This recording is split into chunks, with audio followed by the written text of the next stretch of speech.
Hi everyone, welcome to the Bandai Namco Entertainment America live stream for Project Goth Zone 2. I am David Lee, as you guys know. Thank you so much for joining us today. We have our brand manager here today, Steven.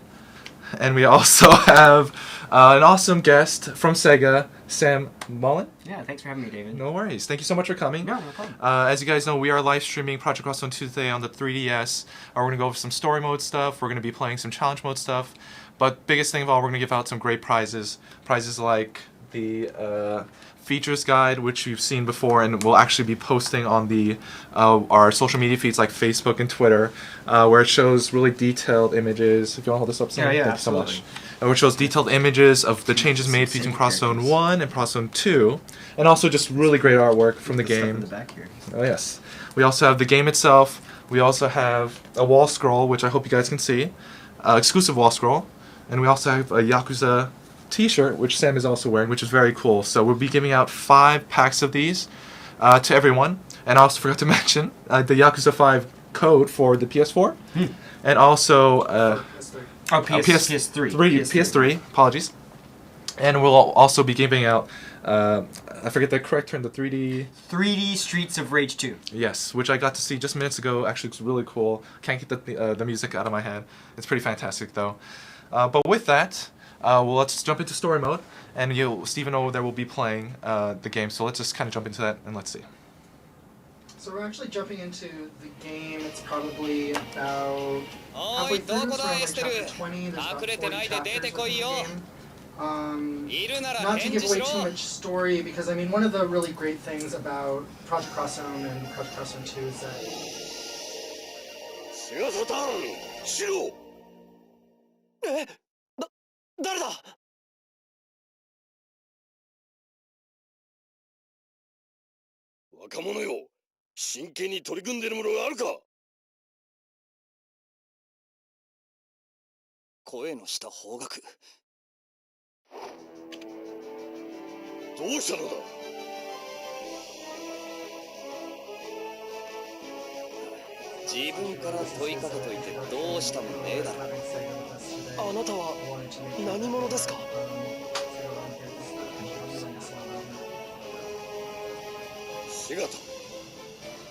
Sega? あんたの名前か? We're like part of the group here.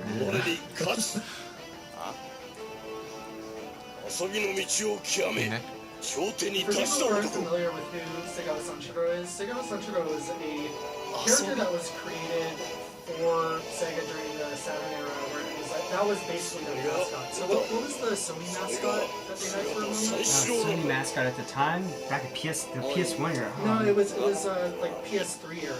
PS3 era. Oh. You know what I'm talking about? You're talking He did about all those commercials and like, Oh, really tongue-in-cheek. Not Jack Trent, but the other gentleman who, Yeah. like, business suits, Yeah, exactly. very fourth wally. What is Kind of that? idea. Right, yeah. Yeah, I know what you're talking about. Yeah, I know what you're I'm such a Sony fanboy too. Actually, Nick, can we cut out? I'm working on it. Okay, gotcha. で、その己だか遊びだかの男がなんでハルルの木から出てきたんだ? その答えは君たち自身が見つけるのだ。ダメ。くれ、任せた。 Look how I'm actually epic this surprised music at is. how much voice work actually able to get.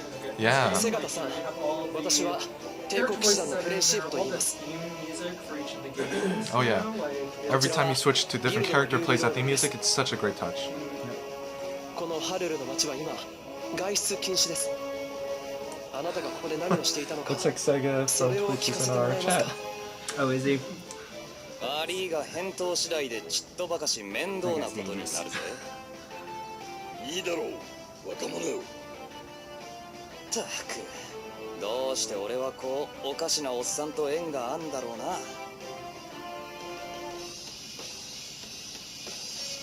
Alright, I think at this point we can jump into battle.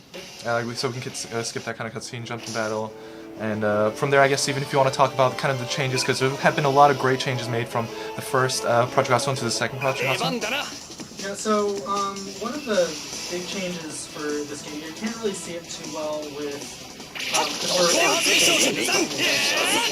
now, but the animation is being able to play in rounds. So in Contra Costa 1, when you were playing, it would basically be your turn, enemy's turn, your turn, enemy's turn, and you know it got like kind of like mixed feedback from a lot of people. I mean, when you're thinking about a tactical RPG, you want to think about like, you know, I want to be able to place all my enemies. I want to think strategically, not just in the fight that I'm doing, but then also in where I'm placing my units. Like, you know, there's a lot more strategy in the battlefield, and it felt like a little bit of, in the first one, as you get to someone, then that's when your battle's incurred. So this one has a lot more strategy that's involved with the way that you physically place your units. Also, the game, when you're playing it, it's depending on where you're attacking someone, you can get benefits from attacking from the side, benefits from attacking from the rear. So it feels a lot more like your more traditional tactical RPG in that sense. All right, that's great. Oh, and we'll also just let you guys know that we'll remind you guys that it does look like a very similar setting as you guys saw before. We're actually in our new studio in our offices here in Santa Clara. So we're still working with technical issues, but we'll definitely address them. But you know, if you guys have any other questions regarding Project Godstone, please let us know in the Twitch TV chat, and as Steven continues to play. Another change over was the change in how your experience is utilized. So you have these XP points, and before it was something that, you know, everyone uses like the same XP, but that's also like your special attacks, or your skills rather. In this game, they've actually separated that. So there's your XP, which is used for your like Mirage Cancel, your ultimate attacks. But then there's also SP, which is separate, and then that's what you use for using any of your skills. So skills where you can add buffs, heal your character, stuff like that. That's correct. And actually, Steve, we have a question from Ranma 2022 asking will there be any DLC for this game? There actually is DLC. It's available now. You guys can find it on eShop. And that DLC, it's a lot of challenge stages. So there's all these, like, when you're playing the game, you can play the game multiple times over. So once you've beaten it, then you get New Game Plus, and then you can continue to level up your characters, unlock all of your skills, really just kind of beef up your teams. But being able to go into the challenge stages, which we'll actually show you one of the challenge stages later, it's kind of like, you know, that tough as nails battles where each of them are different. Like in the first one, you're battling like a large character. There's other ones that have stage gimmicks that you have to keep in mind, like as the stage is like changing as you're playing it. So you have to think very tactically when you're playing these challenge modes. So it's not just challenge in name, but it's challenge in nature.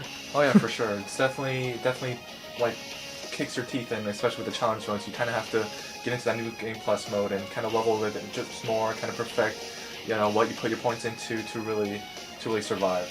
I've gotten my butt kicked multiple times in challenge mode, so. And I really do appreciate all the Sega love in the chat. Everyone seems to really appreciate Sega and also poke a little bit of fun at them too. But yeah, we have Sega fans are some of the best fans out there, I have to say. They know how to show their support. And yeah, please let us know, guys, how the audio levels are. I guess they can hear Sam pretty well, but myself and Steven seems to be a bit of an issue. But please continue to let us know, guys, as we are in our new studio for the first time, and we're very excited. One thing that's kind of interesting about the game is that, so you have this character, Sega Sanshiro. All of the Sega characters know who he is. So like when you're going through the game and you're picking up new party members, there's all this like kind of introduction. People are meeting people sometimes for the first time. Sometimes it's people that have come from the previous game and they're like, oh, I'm crossing dimensions again.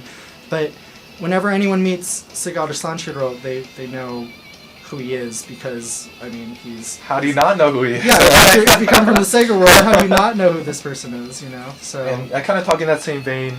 The story and all the characters, they do kind of. We got the nice Sakura-ban moment. Oh, okay. The moment's happening. All right. Yeah. Let's have this happen. So this scene right here, it's kind of one of my favorite scenes to talk to people about. it's recreating this commercial that played in Japan where, Seigata Sanshiro, it was a promotion for Sakura Taisen or Sakura Wars, and this whole sequence is playing out kind of how that commercial went. It's really kind of adorable. So there's all these like kind of like cool Easter eggs like within the game where some stuff that perhaps an American audience would be like, oh, I know exactly what they're talking about. And then there's stuff for the J fans who have been following like, Japanese content and promotion in Japan for a long time, that it has those little cool bits as well, which, being a long-time J fan and knowing about this before seeing it, it was something where you're just kind of like, oh, it's something I know that maybe someone else doesn't know. It's really cool. Yeah, that kind of nice surprise as well, of having this interjected and that love and service that they put into this game. It's wonderful. On your end, is that wonderful moment, has it passed?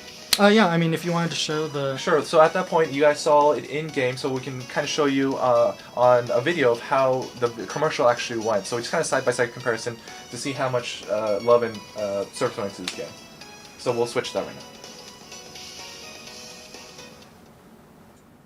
もし誰かを好きになった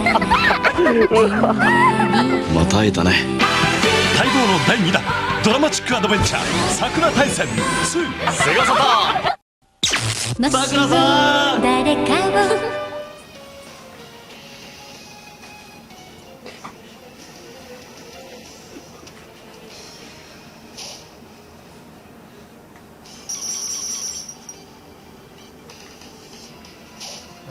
As you guys saw, it's the there are no words for me to explain that commercial. I think it was just a better time.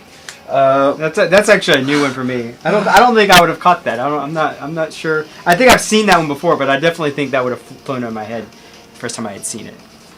Gotcha. So with that too, Steven will continue playing the story mode. We'll still talk about it. We actually had a question from let me see if I can find the name. It was Kirby Guest 64. Kirby Geek 64, sorry, asking is this game easy to follow if you don't know all the characters? Because there are characters from Sega, Capcom, Bandai Namco, and Nintendo. What would you guys say? I think you'd be hard pressed to not like to feel like, oh, I don't know any character in this game. I mean, it's characters from video games over the past like 20 years ago. Yeah, I mean, there's something in there for everybody. I mean, there are some situations where you're like, character is coming kind of out of left field, and maybe they're talking about something that maybe you're not familiar with. But when I was playing it, I'm mainly looking for the Sega characters myself. But you get pretty caught up in what's going on. There's a little bit of initial maybe shock when you first see a character that's talking about, like I said, stuff that you're not familiar with. But there's touch points. I mean, you're gonna have some characters that you really connect with, just because, like you said, they've been around for decades. At this point. Yeah, I was a bit shocked to see characters from the Dot Hack series, Resident Evil. It just like from Yakuza as well. It's a nice surprise to see all these characters interacting with each other, and especially if you have like two characters, like let's say you have Chris and Jill, and if you have someone from Sega. Or even Mr. Satra, I'm sorry if I pronounced his name wrong. It's like they do still they always jive with that character's dialogue and things like that. So I always appreciate that extra work and localization that went into that. Yeah. I mean, there's a lot of stuff. There's a lot of stuff that's, I mean, considering the breadth of content being covered, in general, everything, all the points are being hit. Everything's being represented really, really well. And then the thing that's cool about this game is that there's tactical RPGs where it's turn-based, so you feel like, you can play at your own pace and you end up setting up your pieces and then you execute your attacks. But this game, it's it's Project Cross Zone, so there's lots of things that's something cross something. So I like saying that this is a turn-based strategy cross real-time action, because when you're actually playing the action portion, there's timings that you need to be kind of aware of if you want to maximize your attack. So, I'm not the best at doing this. I'm trying to get this on this one right here. But when there's a juggle function for the characters, so you get 3 moves, and as the character's almost at the bottom, if you execute your attack and you hit it, that's when you're going to get all of your critical hits. and that's how you're able to maximize your attack. But you have to think like, you know, you have all these different characters, each of them have different attack patterns, so you need to make sure that you know how that character attacks to be able to execute those crit hits properly. Yeah, I would kind of compare it to maybe like a little bit like a fighting game where you have to play these characters and understand how you can utilize them the best. And even with the more combos you build, the more damage you're going to do, you get more gold and more experience, I believe, as the higher you build up the combo. So I always try to beat, I think my highest I got close was like 89 or something, but that was like me utilizing 2 support characters and also popping my special as well. So yeah, it's pretty awesome. But with that, while Steven's playing, we'll actually kind of give away a first prize, and this will be super easy, guys. All we'll need you guys to do is essentially answer a question that I give you guys, and this question will essentially be, which are your 2 favorite characters in the Project Crossland 2 series that you've seen so far, you know, within today's live stream, or just in general, and whoever will give it some time, and we'll pick a random winner from there. And you'll win a wall scroll, you're going to win a features guide that we showed before, a copy of Project Crossland 2, a copy or code for Yakuza 5 on the PS3, and then 3D Streets of Rage 2. 3D Streets of Rage 2. Streets of Rage 2. And a Yakuza t-shirt. So that's 1, 2, 3, 4, 6 items you're going to win just for watching and hanging out with us today. So please let us know. I know someone's going to ask this, if we ship international. We can't ship international. The only problem is the codes probably will not work, right? Which is, at that point, you'll still get 4 other awesome things, and we'll figure out what to do with those other parts.